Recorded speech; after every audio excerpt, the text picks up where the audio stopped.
마당만 밟는다는 의미가 무엇인가? 마당만 밟는다. 우리 12절 다시 한번 읽어볼까요? 너희가 시작. 너희가 내 앞에 보이노니 이것을 누가 너희에게 요구하였느냐? 내 마당만 밟을 뿐이니라. 하나님 전에 마당만 밟는데 여러분. 저와 여러분들이 오늘날 열심히 교회 생활을 했는데 오늘 말씀을 듣고 깨달으면 그동안 마당만 밟고 다녔구나, 이걸 깨닫게 됩니다. 여러분, 마당만 밟고 다니는 그런 신앙은 나중에 열매로 나타날 때 아무런 소용없어요. 아무런 소용이 없어요. 마당만 밟는 그런 신앙, 이런 부분들을 통하여서 하나님께서 얼마나 안타까워하시고 그래요. 그리고 결말, 즉 하나님 앞에 심판받으러 섰을 때 불법을 행하던 자들아, 불법을 행하던 자들아, 안타까워요. 저도 요즘에서 이 부분을 깨달으면서 너무너무 안타까워요. 너무너무 안타까워요. 너무너무 안타까운데, 엊그제 우리 그 안면 있는 목사님이 하도 그 참석을 권유해가지고 별 내키지는 않았지만은 어떤 세미나에 참석을 해서 한 강의를 한 2개 정도를 2번 정도 이렇게 듣고 오면서 마음이 얼마나 무거웠는지. 한국교회 교계에 내놓으라 하는 그런 목사님이 이렇게 초청이 돼가지고 와서 말씀을 전하시는데 핵심이 없어요. 핵심이 없고, 오늘 우리 이사야 선지자를 통해서 경고하신 이 성전에 여기에 마당만, 어떤 때는 마당도 못 들어가요. 요 안에 입구에 들어가보지도 못하는 이 바깥에서 변두리로만 이렇게 빙글빙글 돈다. 또 어떤 분은 마당은 이렇게 들어가는데 이 안에 성소를 들어가야 되는데 성소를 들어가 보지 못하는 그런 신앙관이더라고요. 마음이 얼마나 무거운지 봐요. 마음이 얼마나 무거운지. 그런데도 그 말씀 따라서 그 말씀이, 그런 그 마당만 밟는 그 말씀이 귀에 박혀 있어가지고 그냥 그것을 아멘 아멘하고 듣고 있으면서 뭐 은혜 받은 것처럼 그렇게 모습이 보이는데 너무너무 안타까우면서 뒤를 이렇게 돌아오면서 정말로 마지막 때 오늘 우리 권사님 기도했던 것처럼 이 어둠의 세력에 그대로 도전장을 내미는 그런 이 온 이스라엘 교회가 정말로 하나님 앞에 큰 쓰임 받아야겠구나, 절대절명의 이런 사명감을 갖고 있구나, 이걸 느꼈습니다. 오늘 말씀을 들으면서 다시 한번 저와 여러분들의 영적 눈이 환히 밝혀지기를 소망합니다. 저 오늘 토라 포션을 신명기 토라 포션인데 말씀들이라는 이 부분이 따라서 대바림을 말씀들인데, 다바르라는 이 부분의 복수명사로서 대바림들이 이스라엘 무리에게 선포한 말씀이니라. 말씀. 여기 하대바림인데 광야 40년의 여정이 끝났어요. 그러면서 구름기둥과 불기둥으로 늘 이렇게 텐트를, 즉 성막을 치고 그 다음에 걷고 하면서 40년 동안을, 광야 40년을 마무리하면서 모세가 3번의 설교를 통하여 마무리를 하는 이런 그 말씀이 신명기 말씀들, 그렇습니다. 자, 여기서 모세가 이 말씀을 지금 선포하면서 듣는 이 무리들, 그래요. 이 모세는 이 말씀이 끝나면은 하나님의 명령대로 이제 느보산에 가서 생을 마감하는 그런 마지막 경고를 받고, 그렇게 들어가고 싶어 했던 가나안 땅을 먼 발치에서 보면서 삶을 마감하기 직전에 이 백성들에게 말씀을 전하는데 얼마나 피를 튀기는, 애 끓는 그런 말씀이겠습니까? 그 신명기를 여러분들 자주 읽어보시기 바랍니다. 신명기는 당대 3500년 전에 있었던 이 백성들에게 말한 것이기도 하지만, 그런 이후로 3500년이 지나서 계속 이어져서 오늘날 저와 여러분들에게도 똑같이 해당되는 그 말씀, 똑같이 해당되는 말씀. 이 말씀 가운데서 오늘 특별하게 마당만 밟는 그런 신앙을 질타하셨던 그 하나님, 그 음성 속에서 오늘날 이 마지막 시대에 역사의 커튼, 구속사의 커튼이 이제 곧 거치는 그런 이때에 모세가 피를 토하며 하는 이 말씀들을 한번 귀담아 잘 듣고 자신의 신앙을 한번 되돌아보기를 소망합니다. 오늘 이렇게 서두에도 말씀드렸지만 우리 구본찬 양궁 선수 보니까는 뒤늦게 그 다음에 올라왔던 짧은 동영상 이런 것들을 보니까 특별히 4강전에서는 아주 절대적인 거예요. 4강전에서. 그래서 마지막 슈도프에서 극적으로 한 점 차이로 결승을 진출하고 오히려 결승전에는 큰 무리 없이. 근데 그 선수들이 우리는 그냥 양궁하면 의뢰 1등 하겠지 이렇게 생각을 하는데 그 32강부터 16강, 8강, 4강 이렇게 올라오는 그 과정들을 보면은 그냥 손에 땀을 쥐게 하더라고요. 땀을 쥐게 해요. 특별히 그 4강전에서 거의 진 것 같더라고요. 그래서 선수가 낙담을 해가지고 팍 죽었는데 뒤에서 그 코치가 막 소리를 지르고 막 이런 식으로 하면서 선수들을 막 격려하고 선수를 격려하는데 마지막 9점짜리가 10점으로 변환되면서 기사회생을 해가지고 슈도프로 이렇게 가는 과정에서 마지막 한 방을 승리하고 결승을 진출하는 그 모습을 바라보면서 저게 지금 우리들의 여정이구나. 지금 신앙의 광야 여정을 걸어가는 저와 여러분들이 내주하시는 성령님께서 마지막 목적지를 향하여 달려가는데 거의 다 좌절하고 낙담하고 무너져 있는데 그런데 다시 한번 이렇게 쏘는 그 성령의 음성이구나 이런 걸 한번 이렇게 오버랩이 되더라고요. 그래서 오늘 이 말씀을 통하여서 다시 한번 성령의 음성을 귀담아 듣는 저와 여러분들이 되기를 소망합니다. 자, 오늘이 아부월 9일입니다. 오늘 저녁부터 내일까지가 아부월 9일인데 지난번에도 한번 봤지만은 이 유대인 최악의 날 아부월 9일인데 이날은 뭐냐면 이 모세가 말씀을 선포하면서 제일 먼저 가데스 바네아에서 실패했던 거기부터 이렇게 회상해서 40년 전에 이 백성들이 하나님 땅에 들어가는 걸 거부하고 하나님에게 대항했던 그 장면부터 설명을 합니다. 자, 근데 그게 아부월 9일인데 유대인의 최악의 날인데 공교롭게도 가데스바네에서 하나님의 말씀을 거역했던 그날을 기점으로 해서 그 구속의 역사 가운데 아주 불행한 그런 날들이 반복되어지는데 오늘 저녁부터가 바로 그날입니다.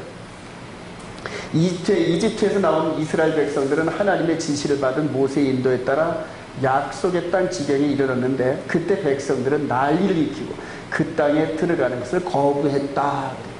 12정탐꾼 중에서 10명은 들어가면 다 죽는다. 그 다음에 여호수아와 갈렙은 그대로 가나안 땅은 우리의 밥이다. 바다는 밥성이다. 들어가면 우리 거다. 이렇게 얘기했는데 백성들이 전부 누구를 따랐다? 10명을 따랐다. 10명을 따랐다. 60만 명 그 중에서 거의 다 10명의 정탐꾼의 말을 인정하고 따르면서 하나님을 대적하는 그 사건이 일어났던 그 날이 바로 아부월 9일 오늘 저녁부터. 때때로 저와 여러분들도 이렇게 이스라엘 백성들처럼 하나님을 대적하는 그런 일들이 얼마나 잘 일어날지 몰라요. 그럴 때마다 깊은 회개하면서 다시 한번 뻘떡뻘떡 일어서기를 소망합니다. 역사 속에 나타난 아부월 9일의 저주를 보면은 우선 586년, 주전 586년에 느부갓네살이 이르는 바벨론 군대가 솔로몬 성전을 파괴했던 날이 바로 아부월 9일. 반역했던 그 날을 또 하나님께서 기념일 삼아서 이방 민족을 통하여 성전이 무너지는 그런 날로 정했습니다. 또 두 번째는 AD 70년에 우리 주님 이후로 로마의 티토 장군이 두 번째 성전마저 무너뜨린. 그리고 우리 10번에 보면은 1492년 스페인에서 유대인들이 축출 명령을 당했던 이때가 바로 아부월 9일 이때 명령이 떨어졌습니다. 우리 맨 마지막에 보면은 유대인 강제 수용소로 가는 도중에 아우슈비츠 이런 사건들이 시작된 날이 아부월 9일. 이 10가지 이런 부분들의 이런 저주의 기억들을 여러분 유념하시기 바랍니다. 이 느부갓네살에 의해서 성전이 무너지고 로마의 티토 장군에 의해서 성전이 불타는 이런 역사적인 아픔들, 그리고 아우슈비츠하고 이렇게 하나님의 백성들이 도살장 끌려가듯이 끌려가는 이 날이 9월 9일날 전부 다 이루어졌습니다. 저와 여러분들이 보면은 경술 9.7월 해가지고 한일합방대 이런 날들을 늘 기념하면서 다시는 그런 불행한 사건을 되풀이하면 안 되겠다, 이렇게 마음의 각성을 일으키는 그런 날들. 9월 9일은 특별히 이 유대인들, 이스라엘 백성들에게 기념비적인 이런 사건의 날입니다. 자, 오늘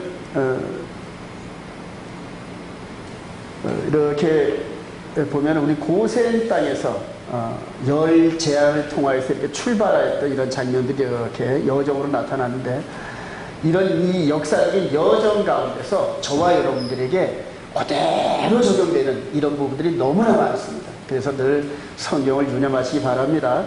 고센 땅에서 6월절 어린 양의 그 은혜 가운데서 이렇게 출발했던 이런 이스라엘 백성들이 가데스 바네아, 요 중간 지점, 요 가데스 바네에서 12정 땅굴을 파송한 이런 사건들이 있었습니다.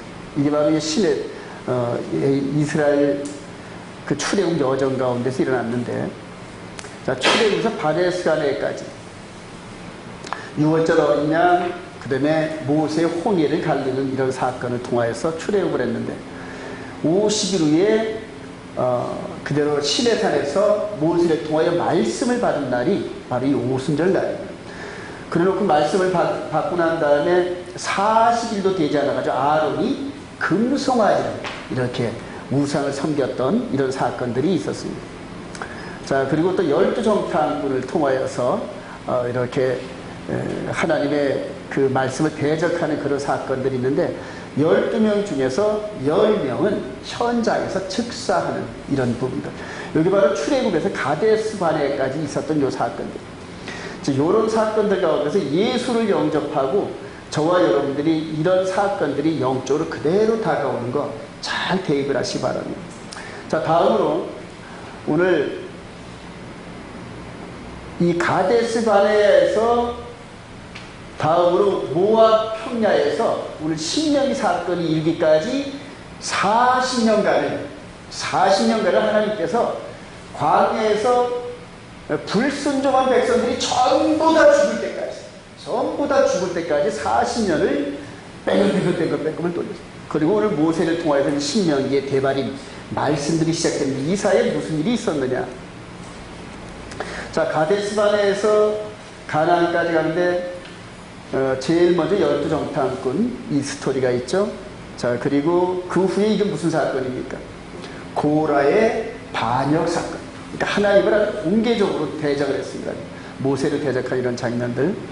자, 그리고 아론의 지팡이에 그대로 살구나무가 이렇게 꼽히는 이런 사건들이 있었고, 자, 다음에 불평불만하니까는 불뱀을 보내가지고 전부 다 물려 죽는 그때에 노뱀을 세워서 이렇게 이스라엘 백성들을 치료한 이런 장면들이 나옵니다. 오늘 무슨 사건입니까?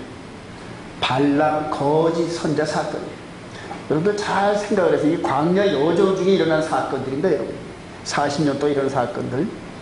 자, 그리고 맨 마지막에 우리 지난주 안식회 때 말씀 나왔지만 12,000명의 용사들이 선발되어 가지고 한 명도 다치지 않고 대적 미디안을 이렇게 징벌하는데, 이때 발람 거짓 선자도 마무리 짓는 이런 장면들이 나옵니다. 여러분들 이 사건들을 계시록 사건들과 잘 매치시키시기 바랍니다. 우리 계시록 20장에 보면은 마지막 마귀가 그대로 거짓 선자와 함께 지옥불에 들어가는, 즉 용광과 같이 타오르는 그러한 그 불에 던져지는 이런 장면들이 나오는 게 전부 지금 미디안 광야 40년의 여정의 그 사건과 그다음에 계시록을 통해서 나타나는 사건과 이렇게 많이 일치가 됩니다. 그래요. 자, 가데스바네에서 이렇게 있는 그런 신앙 가운데서 오늘 모세를 통해 말씀을 하는데, 오늘 말씀의 이사야서는 이 모세를 통하여 말씀했던 이때로부터 한 700년 후에 이스라엘 백성들을 멸망하기 직전에 하나님께서 이제 경고하는 그런 말씀입니다. 오늘 경고하는 말씀 가운데에서 저와 여러분들에게 주어지는 큰 교훈이 있어서 본문의 말씀으로 한번 잡아봤습니다. 우리 4장 10절부터 한번 다시 한번 리마인드 하봅시다. 시작. 너의 소돔의 가난들아 너의 고모라의 백성아 여호와께서 말씀하시되 너희의 무수한 재물이 내게 무엇이 유익하려 나는 순양의 번제와 살찐 짐승의 기름에 배불렀고 나는 숫송아리나 어린 양이나 순정새의 피를 기뻐하지 아니하노라. 너희가 내 앞에 보이노니 이것을 누가 너희에게 요구하느냐 내 마당만 밟을 뿐이다. 헛된 재물을 다시 가져오지 말라. 분양은 내가 다 주기 여기는 바요 월삭과 안식일과 대회로 모이는 것도 그러하니 서기와 아울러 악을 행하는 것을 내가 견디지 못하겠다. 내 마음이 너희의 월삭과 정한 절기를 싫어하니 그것이 내게 무거운 짐이라 내가 지키기에 너희가 손을 펼 때에 내가 내 눈을 너희에게서 가리고 너희가 많이 기도할지라도 내가 들지 아니하리라. 이는 너희의 손에 여러분 유감스럽게도 이 말씀이 오늘날 예수를 영접하고 하나님의 거룩한 백성이다 하는 백성들 중에 99.9%가 마지막 0.1%도 거의 뭐 희박하지만 남겨놓고 99.9%가 전부 이런 신앙관을 갖고 있습니다. 이런 신앙관. 아유 목사님 너무 심하잖아요. 아니 심하지 않습니다. 전부 이 정도의 신앙 가운데서 마당만 밟고 그리고 마치 이제 요즘 개념으로 보면 이제 일요일 주일날 와서 교회 와서 눈도장 한번 찍고 헌금 내면은 끝나는 걸로 이렇게 생각을 하면서 그렇게 기계적인 신앙생활을 하고 더불어서 안식일을 지키는 그 저와 여러분들 가운데서도 이렇게 우리 마음 가운데서 섬김을 받으시는 하나님께서 이런 말씀으로 책망을 하는 그런 신앙관이 너무나 많다는 거예요. 너무나 많다는 거예요. 그러면서 저와 여러분들이 이렇게 철석같이 는 월삭, 안식일, 그 다음에 절기 이런 부분들 이 좀 저와 여러분들이 회복을 했긴 했지만 과연 이런 하나님이 기뻐하시는 여호와 절기 때 이렇게 모여서 하나님이 기뻐하시는 완전한 예배를 드리는 그러한 저와 여러분들인가 다시 한번 마음 깊이 한번 회개하고 유념해 보시길 바랍니다. 근데 어떤 마당만 받는다는 게 뭔 뜻이냐? 마당만 받는 이런 신앙을 하나님께서 안 받으신다는데 이게 뭔지 정확히 깨달아야 고칠 수 있다는 거예요. 마당만 받는. 자, 우리 모세의 성막 시대의 교훈을 해가지고 한번 쭉 전체를 한번 펴보겠습니다.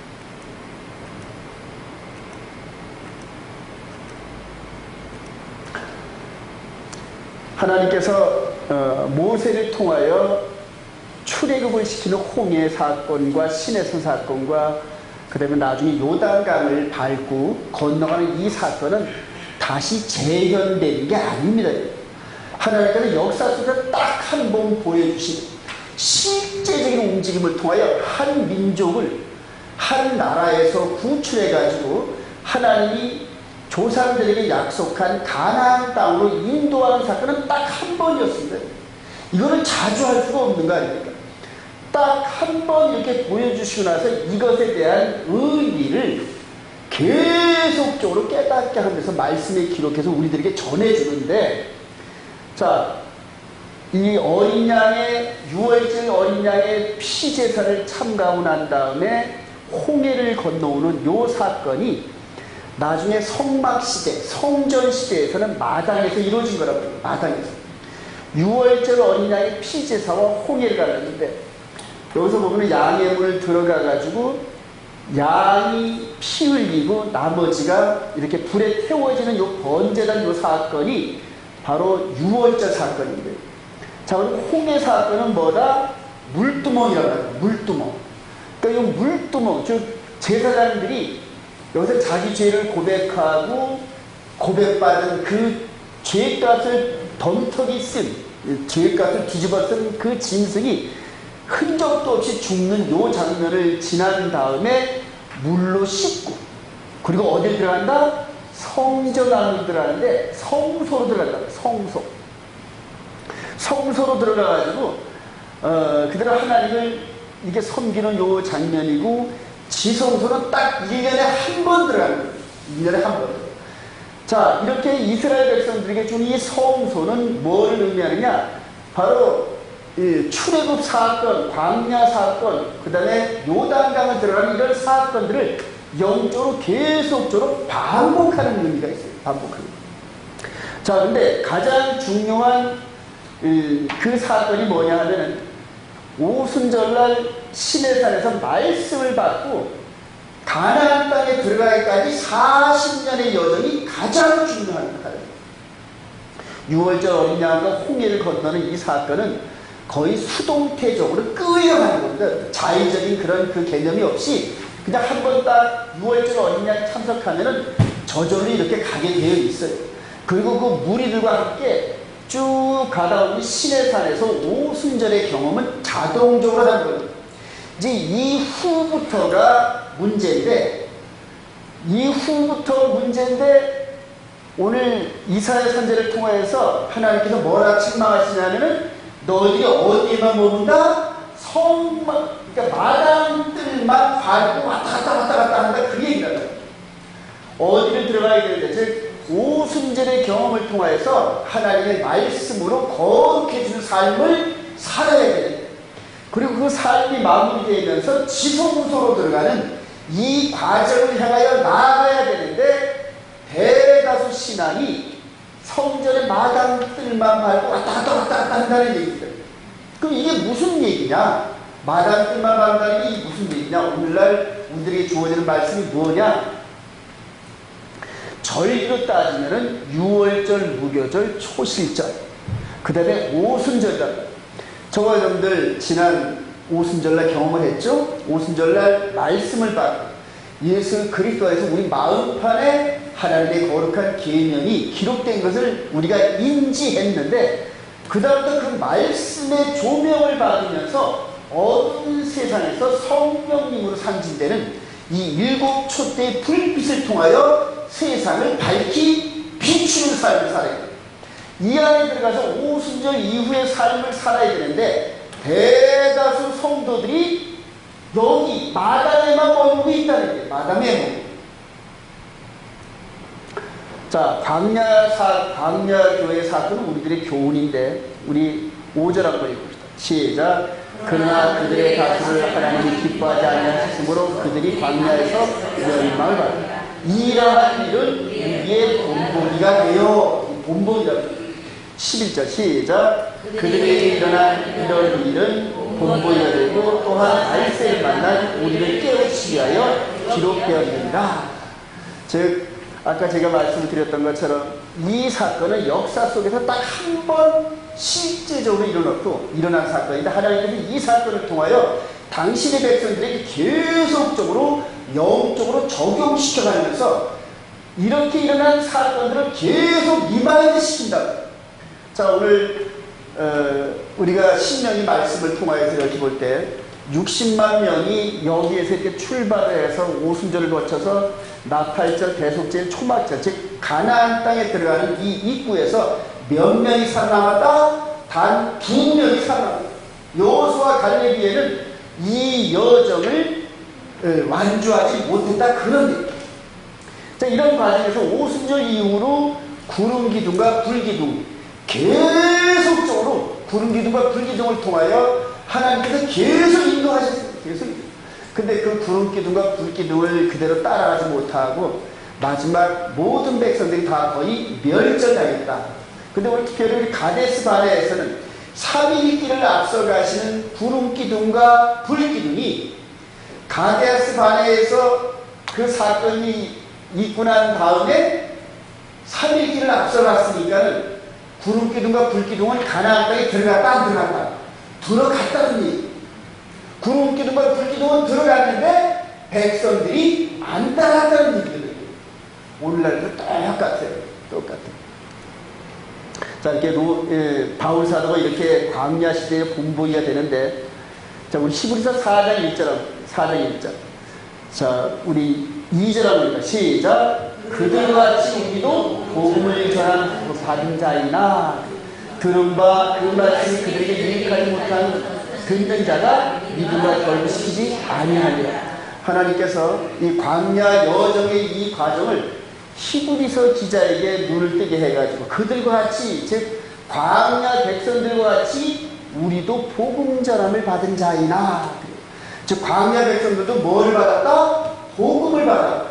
예수 그리스도 안에서 저와 여러분도 똑같이 복음을 받았다는 그런 얘기입니다. 자, 우리 11절 시작. 그러므로 우리가 저 안식에 들어가기를 힘쓸지니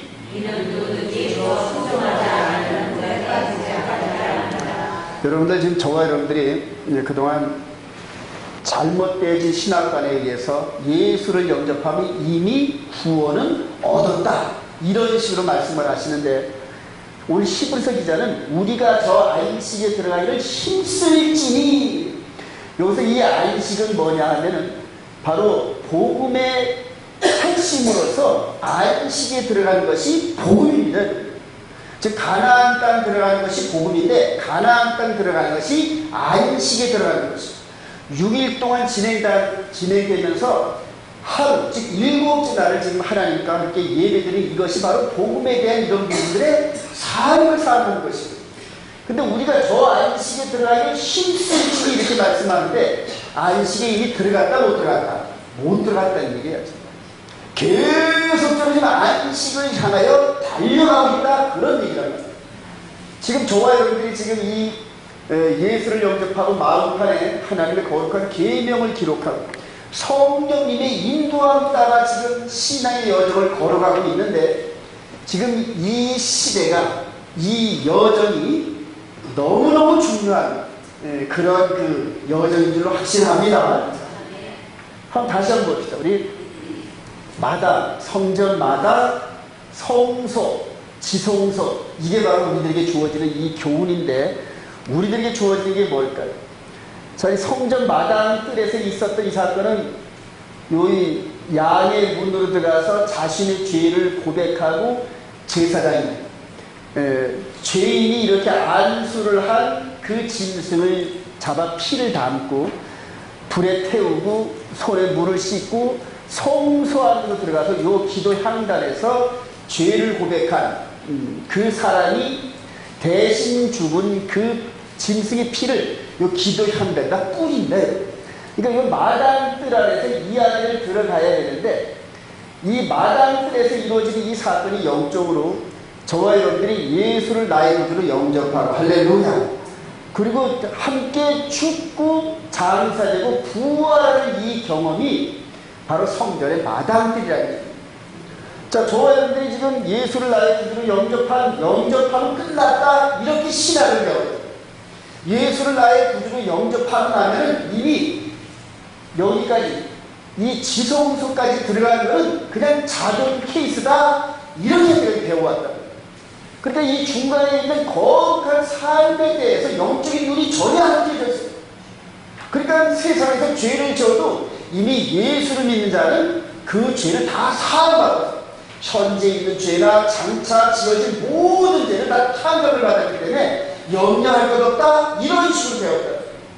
그러니까 죄를 짓고 교도소 가가지고, 교도소 가서 한 90% 정도가 예수 믿는 사람들이 죄를 짓고 교도소 안에 다 들어왔다, 이런 우스갯소리가 있어요. 예수를 영접하고 장사되고 함께 부활한 경험한 백성들에게는 어떤 사건이 이루어지냐면은 거듭남과 이신칭의가 이루어진 겁니다.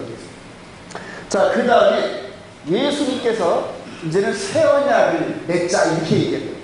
이스라엘 백성들이 광야 시대 때 오순절날 말씀을 받았던 것처럼 이제는 예수를 믿고 죽고 장사되고 거듭난 경험을 한 저와 여러분들에게 이제는 새 언약을 맺자, 이렇게 제안하십니다. 새 언약은 뭐다? 모세를 통해 주어진 이 두 돌판의 십계명을 우리 마음판에 기록하는 사건이다. 이게 바로 영적인 오순절 사건인데, 저와 여러분들이 예수를 나의 구주로 영접한 백성들은 자동적으로 새 언약에 동참한 것 인정하시면 아멘. 이 새 언약을 맺고 난 다음에 예수님께서 우리 요한복음이나 요한일서, 그 다음에 요한계시록에 보면 계속적으로 계명을 얼마나 강조하시는지 몰라요. 너희들이 나를 사랑하면 뭐를 지킨다? 내 계명을 지키리라. 하나님을 사랑하는 것이 이것이니 그의 계명들을 지키는 것입니다. 즉 저와 여러분들이 현재 지금 이 오순절 날에 이 여정에 있는데 여기에서 거룩의 여정이라는 게 얼마나 중요한지를 몰라요. 여기에 있는 이 여정 속에서 나머지 결과가 결정됩니다. 우리 선수들로 비유를 하면은 올림픽에 나가는 그런 과정은 올림픽이 따기 전까지 계속적으로 이런 여정 가운데 있다 이렇게 비유할 수가 있어요. 그러니까 저와 여러분들이 지금 현재 오순절의 이 삶을 어떻게 살고 있느냐 이게 너무너무 중요해요. 현재 우리들의 삶이라는 거예요. 그리고 성령님께서는 저와 여러분들이 영적으로 좌절하고 세상 가운데 힘들어서 넘어질 때마다 일어나 이러면서 계속적으로 성령께서 힘주시는 시기가 바로 이 시기란 말입니다. 할렐루야. 자, 이렇게 해서 거룩과 성화가 이루어진다. 거룩의 여정이 바로 이 여정입니다. 이 여정이 끝날 때쯤 되면은 저와 여러분들이 육신의 삶은 그들의 힘이 없어서 무너지는 것 같고 겉사람은 후패해지나 속사람은 날로 가해진다. 할렐루야. 자, 이러면서 이제 저와 여러분들이 우리 주님 공중 강림하실 때 거룩이, 이 영적 거룩이 완전하게 이루어진 그 백성들을 향하여 우리 주님이 생명책에 기록되어진 그 이름들을 천사들을 통하여 호령과 나팔소리와 함께 우리 이름을 부를 때 무덤에서 잠자는 자들은 듣고 일어난다. 할렐루야.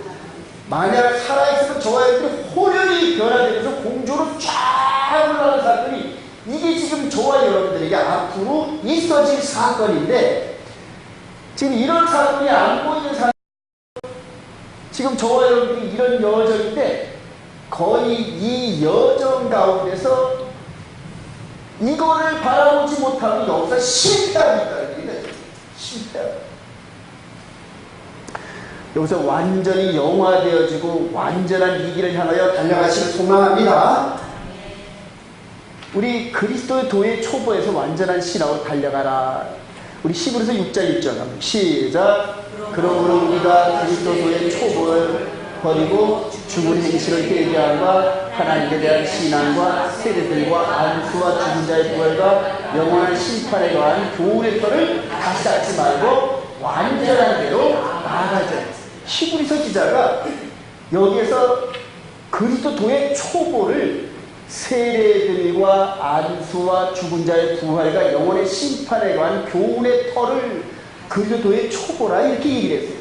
히브리서 기자는 어디서 보고 이거를 얘기를 했을까요? 다시 한번 우리 뒤로 돌아봅시다. 여기서 볼까요?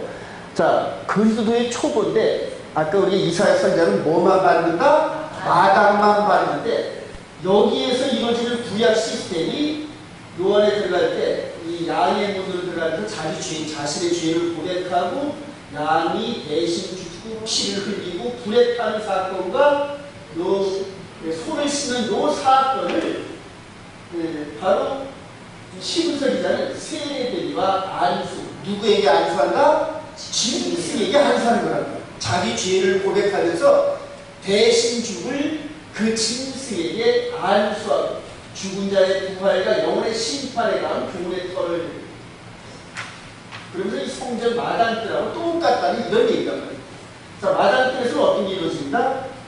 예수와 함께 죽고 지금 우리 대신 죽을 짐승 같은 모습으로 십자가에 매달리시는데 우리가 우리 죄를 고백하면서 누구의 머리에 안수하는 것과 똑같아요. 예수님의 머리에 안수하는 것과 똑같아요. 저와 여러분들이 지은 죄, 십계명의 기준을 통해서 지은 죄를 고백할 때 우리 예수님이 우리 대신 죽어줄 짐승하고 똑같은 자리에 있다는 거예요.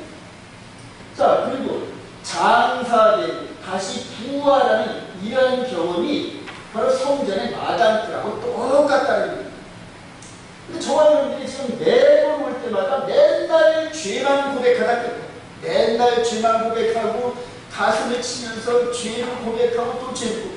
그 신앙의 여정의 끝자락 같은 그런 모습인데 이제는 죄를 이기는 고백, 기쁨으로 우리 하나님께 하나님 제가 성령님의 도우심으로 이렇게 죄에 넘어졌다가 죄를 극복하고 이겼습니다. 할렐루야. 이런 경험을 좀 얘기하는 그런 얘기입니다. 맨날 죄한테 얻어맞고 마귀한테 얻어맞고 그냥 눈이 퉁퉁 붓고 여기가 멍이 드는 이런 모습만 고백하지 말고 이렇게 넘어졌는데 성전의 은혜 가운데 죄를 이기는 경험을 통하여 하나님께 영광을 돌리는 그런 경험 좀 얘기하자 이런 얘기가 할렐루야. 이제는 저와 여러분들이 초보적인 이 그리스도의 초보적인 신앙에서 탈피해야 될 줄 확신합니다. 이제 우리 마음판에 기록되어진 말씀 이 두 돌판에 기록된 이것을 이스라엘 백성들은 40일도 안 돼서 깨버렸답니다. 근데 이제 깨지도 못하였던 예수 그리스도를 영접한 백성들의 마음판에 이 십계명을 기록했어요. 근데 그걸 저와 여러분들이 어떡하지 몰랐다는 몰랐대요. 우리가 양궁 타켓으로 말하면 10점짜리 골드의 타켓들을 마귀가 훔쳐서 도망갔다는 얘기예요. 그러니까 저와 여러분들이 어떻게 살아야 되는지 이것 자체를 모르고 그냥 당황하면서 살았어요. 예수 영접한 자들은 이제는 계명도 피했고 율법도 피했고 다 피했어. 그럼 뭐란 말이야? 이런 식으로 마귀가 거짓된 신학관을 가지고 하나님의 거룩한 백성들을 전부 다 미혹의 나라로 빠뜨려버렸다. 지금 99.9%의 하나님의 백성들이 마음판에 하나님의 십계명이 기록되어져가지고 육신은 물론이거든요. 마음 안에서까지 간음을 하거나 살인을 하거나 도둑질을 하거나 탐내는 죄까지도 하나님의 생명책에 지금 기록되어 지금 그 죄가. 근데 그런 죄를 고백하고 용서해 주실 수 있는 분은 오직 이분의 보혈의 빛밖에 없는 줄 믿으시면 아멘. 그래서 저와 여러분이 현재 죄를 짓는다 하더라도 회개하고 고백만 하면 이분을 통하여 이분이 흘려주신 보혈을 통하여 죄의 사함을 받기는 받는데 그러나 열매가 없단 말이에요. 열매. 거룩의 열매가 없단 말이에요. 거룩의 열매는 어떻게 맺어진다? 죄를 이기는 경험을 해요. 이기는 경험. 이게 열매예요. 그 죄를 한번 이기고 나면 그다음부터 재미가 있어요. 재미. 양궁을 통해서 한번 금메달을 따온 사람들은 다음에 또 따이겠다 하고 이전에 고통스럽게 했던 그런 훈련 여정을 이제 그다음부터는 기쁨으로 감당하듯이 죄를 한번 이겨본 경험을 한 사람은 그 다음부터 죄를 이기는 것이 기쁨이요 재미요 하나님께는 영광이다. 할렐루야. 이런 삶을 살아가요. 이런 삶. 그리고 그런 사람들에게 뭐가 보장된다? 바로 첫 번째 부활이 이게 보장되는 이런 사건이에요. 시부서 기자는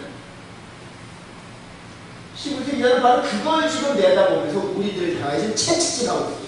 다시 한번 읽어봅니다. 시작. 그러므로 우리가 그리스도의 정보를 걸고 죽음의 질을 회개하며 하나님의 대한 세대들과 너와 전자의 부활과 영원한 심판에 관한 구원의 혀를 다시 닦지 말고 하나님께서 허락하신 우리가 이것을 하리라. 한번 빚을 받고 하나님의 인사를 바꾸고 성령의 참여한 바이고 하나님의 선한 말씀과 내세 능력을 바꾸고 타락한 자들은 다시 새롭게 하여 회개하게 하소서.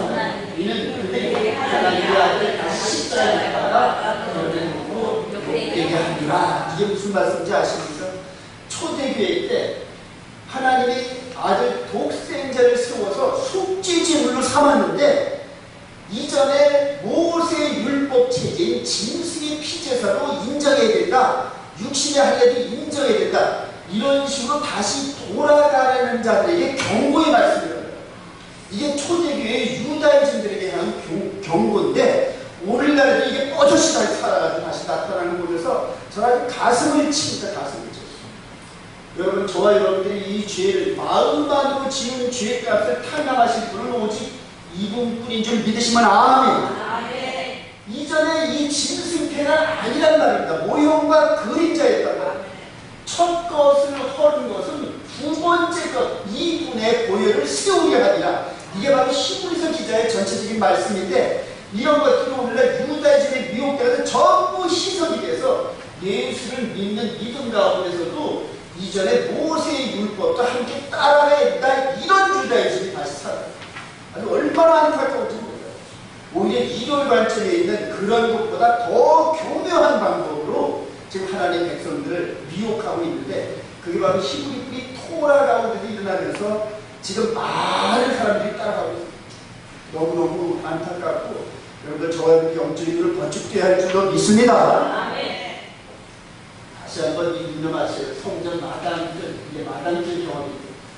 바로 저와 여러분들이 오순절날 말씀을 받고 거룩의 삶을 살아가면서 이런 소망 가운데 우리 신랑 되신 주님을 만나는 소망 가운데 살아가시기 바랍니다. 이 소망이 없으면 절대 못 이겨요. 이 목적이 있으니까 죄를 이길 수 있는 힘이 나옵니다. 모세의 율법과 그리스도의 율법. 오늘날 많은 분들이 이걸 착각해요. 모세의 율법과 그리스도의 율법. 이게 바로 모세의 율법이에요. 모세의 율법. 출애굽을 하면서 바로 성전 마당들, 오순절날 이렇게 말씀을 주면서 성소의 산, 그리고 지성소의 산, 이것이 바로 모세의 율법이에요. 혈통제 이스라엘 백성들이 모세의 이후로 우리 주님 오실 때까지 1500년 동안 죽어라 지키라. 근데 이것은 뭐의 예표다? 예수 그리스도로 말미암아 십자가, 마당뜰에서 십자가에 죽으심, 장사되고 부활하심, 그리고 이것이 6월절, 무교절, 초실절의 경험이라고 합니다. 그리고 나서 거듭난 이신칭의를 상징하는 모형과 그림자였다. 이해가 되시면 아멘. 저와 여러분들이 여기에 머물러야지 여기에 머물리면 절대 안 돼요. 이 혈통적 유대인들의 이 논리는 모형과 그림자 모델하고 있었다.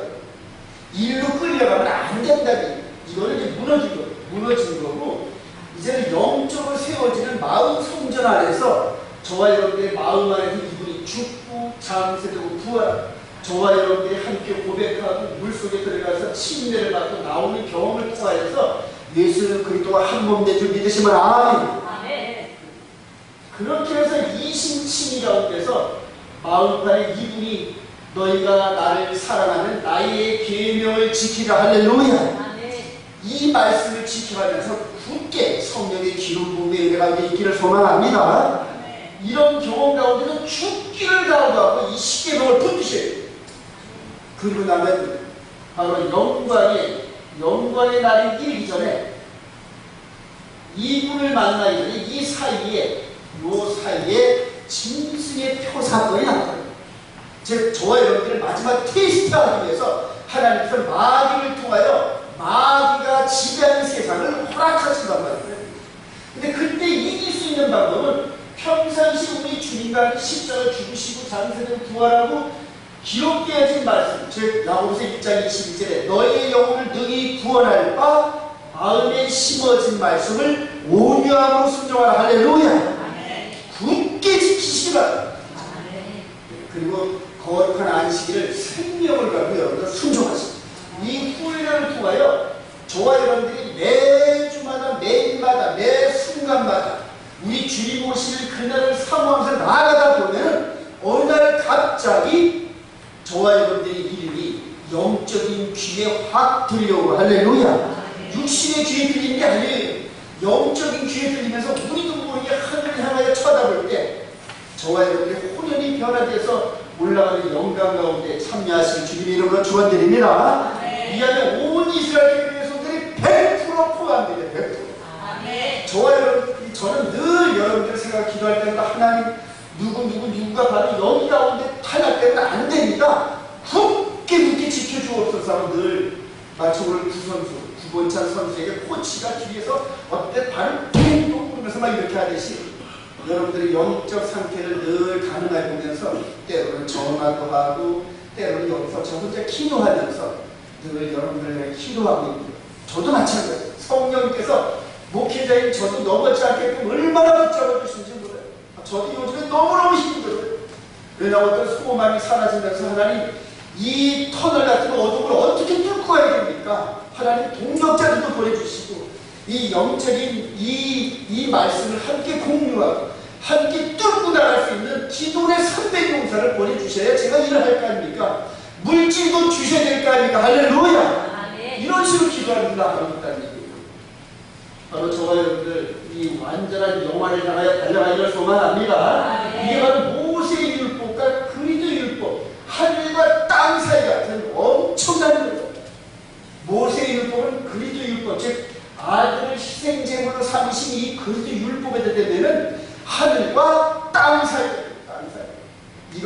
여러분들이 눈으로 보듯이 늘 깨닫고 달려가야 된다. 여러분만 달려가는 것이 아니라 다른 사람들에게 이거를 증거할 수 있는 힘을 줘야 됩니다. 우리 신랑 계신 주님과 만나는 소망은 환난을 넉넉히 우리 로마서 5장 1절에 보면 바울 사도가 이 과정 속에서 보여지는 말씀입니다. 한번 읽어보세요. 시작. 그러므로 우리가 믿음으로 의롭다 하심을 받았으니 우리 주 예수 그리스도로 말미암아 하나님과 화평을 누리자. 또 하나 그로 말미암아 우리가 믿음으로 서있는 이 은혜의 평강을 얻었으며 하나님이 영원하고 존중하리라. 다만 이뿐 아니라 우리가 환난 중에도 즐거워 이는 환난이 인내를 연단은 소망을 이루는 줄 알리라. 바울 사도가 뭔 그림을 보고 이런 얘기를 했을까요? 바로 이전에 있었던 이 얘기란 말이에요. 우리가 믿음으로 거듭나 예수 그리스도와 함께 영원히 완전히 거듭나 그리고 예수 그리스도의 이 말씀 안에 말씀에 들어가면서 우리 안에 성령님께서 이 말씀을 지킬 수 있는 힘을 주는데 이런 과정에서 환난, 인내, 연단 이게 바로 이 과정이 환난도 만나고 연단하고 인내하는 과정이 이 과정이라고 이 과정. 이해가 되시면 아멘. 근데 이 과정을 넉넉히 이길 수 있는 일은 뭐다? 이 소망이 있기 때문에 할렐루야. 바로 이것 때문에 저와 여러분들이 이 어려운 과정을 기쁘고 찬송하는 마음으로 걸어갈 수 있다 이런 얘기입니다. 바울사도 같은 이런 모습으로 굳게 이겨나가기 소망합니다. 뭐 요즘에 이 포도가 얼마나 날이 뜨거운지 몰라요. 뭐 고기도 수온이 올라서 죽고 가축도 죽고 그다음에 햇빛에 너무 이렇게 노출된 과일도 해에 탄다는데요. 햇빛의 그 뜨거움에 이 피부가 막 탄답니다. 그럼에도 불구하고 인내하면서 포도송이가 아론이 엮는 이거 여러분 보시기 바랍니다. 저와 여러분들에게 포도나무에 있는 이 가지처럼 이런 열매를 맺기를 소망합니다. 요즘에 한참 제철이죠. 복숭아 보세요.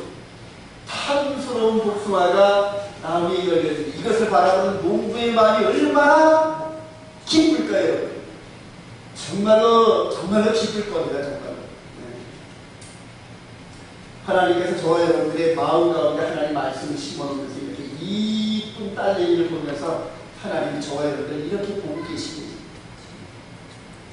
자, 그러면서 궁극적으로 마지막 소망이 우리 주님 재림하실 때 별에서 올라가는 이 소망이 저희들의 마음 안에 저와 여러분들의 마음에 가득 차기를 소망합니다. 여기 결론입니다.